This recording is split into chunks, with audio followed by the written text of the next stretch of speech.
Alright, so today I'm going to go over how to properly wrap your forced warm air duct.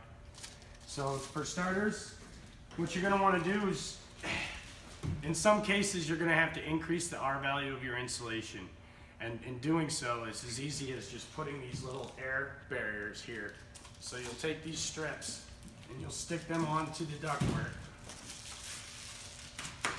and you'll tighten them up and tape them down. What this does is it creates another air pocket for added insulation, and it increases your R value by 2. So the next step is you'll take your length, which is generally a ½ inch longer than the added total value of the width and length of your duct. Once you've done that, you'll take your piece that you want, and you'll go ahead and you'll put a piece of tape on to hold your one side down on the top corner. You always want to try to keep your seam all on the same side of the duct and always on the same location. It's just for aesthetics, but it not only makes it look better, but it also looks professional. So once you've got your first corner cut, you're going to take your duct with your forefinger and your thumb. You're going to press against the ductwork. And this is going to pull that insulation nice and tight. Once you've done that, you bring this up and over, and you just meet the two ends and tape on your corners. I like to start in the middle and work my way to the ends. Once again, just for aesthetics.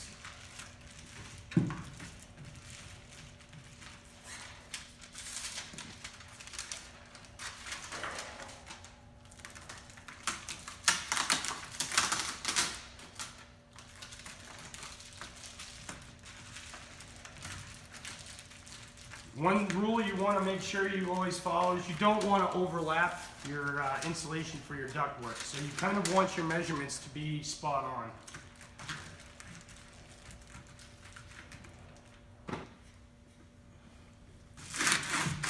Take your squeegee, make sure that that tapes down nice and tight. You definitely don't want to make practice of doing it with your hands because you'll cut yourself.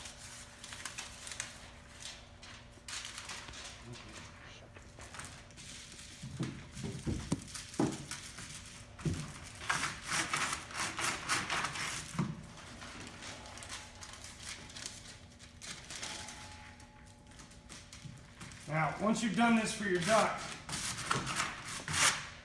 you've got your whole side taped up, and you've got this all wrapped. Now you want to think about your end cap.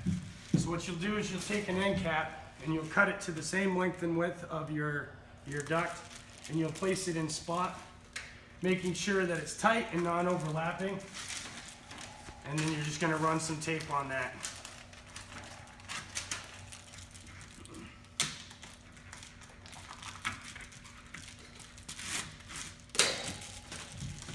Sometimes it helps to turn your duct to get nice and tight, because installing this stuff on already installed duct is really hard.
Doesn't hurt to double up the tape on your corners just to ensure that there's no leaks.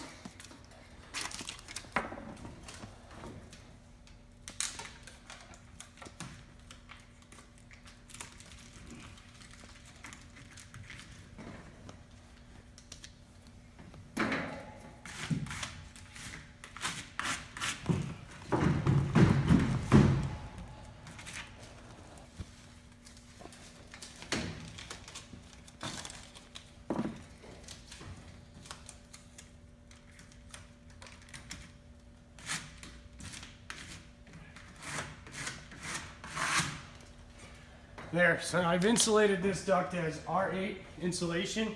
The inspector should be able to feel the ribs on your ductwork. On top of that, you want to ensure that all these corners are nice and taped with no hole or air pockets that might be able to, you lose some of that static pressure. All right, so once that's done, now you can start to think about, you know, putting on your takeoffs and stuff like that. Obviously this takeoff is a bit too large, but in order to do so, you'll just take your measurements for this, and then what you'll do is you'll cut an X on your insulation, peeling it back, allowing your takeoff to slip in and underneath, and then you'll wrap that back over and wrap your takeoff before you start putting the rest of your piping on for your ductwork. And that's how you properly install your bubble wrap insulation.